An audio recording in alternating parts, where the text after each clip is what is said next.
For 3 hours on Monday night, 79-year-old Ruby Batiste sat unable to move while two masked men ransacked her house.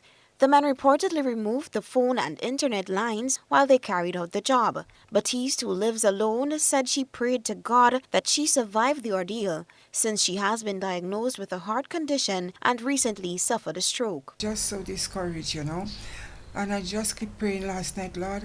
I had a stroke in 2015. Now I have a heart problem because I'm taking something for, like when I feel the chest pain, I have to spray on my tongue. So I keep saying, Lord Jesus, help me that I doesn't get another stroke. Help me that I don't get another stroke. Because so many paperwork I have to look after, and I'm hoping I could do that before something happened to me. And I just keep praying and praying, Lord, don't let me die, don't let me get sick, don't let them hurt me. But I must say, they did not really hurt me, It's just when they roughed me up when I was bawling. And then I realized, well, they said to stop bawling, and I had to stop because they tie up my mouth. The Westerhall resident said the robbers entered through a window at the side of the house around 1 o'clock in the morning. Despite being robbed of valuables amounting to over $3,000 and cash that she had lying around the house, she was grateful that the thieves had a conscience and returned a piece of valuable jewelry to her. I keep begging them, please let me go to the washroom.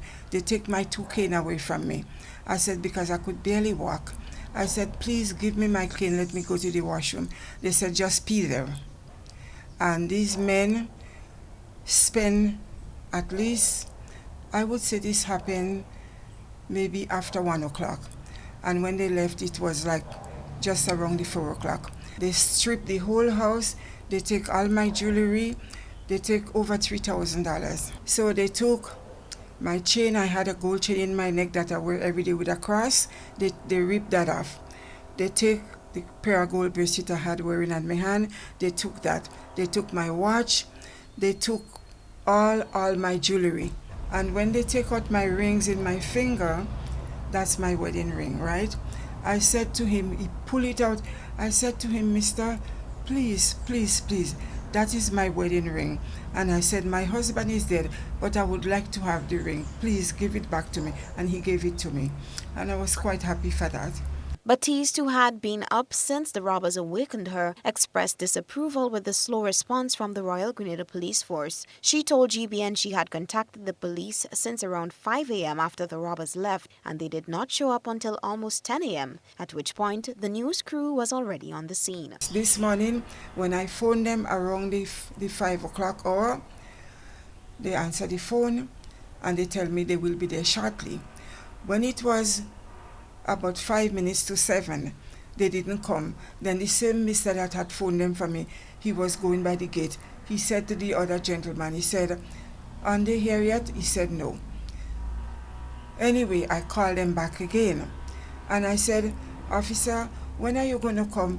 I said, "I need to go and lay down." I says, "I was awake, you're looking at sometime, maybe 1 o'clock, after 1.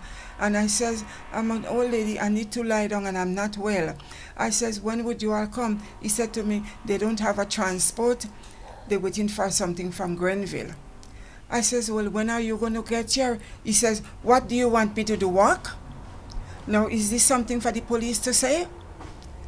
And with all of this, they just came from here, as you see. That was after 10 o'clock, I think it was. The woman said before the robbers left, they untied one of her hands and she was able to untie her feet before seeking help from a neighbor. Officers attached to the Community Relations Department of the RGPF confirmed the report of the incident. Head of the Community Relations Department, Assistant Superintendent Simon Douglas, was unaware of the comments made by the officer to the victim and could not comment on that part of the matter. He stated, however, that it would be looked into. Reporting for GBN News,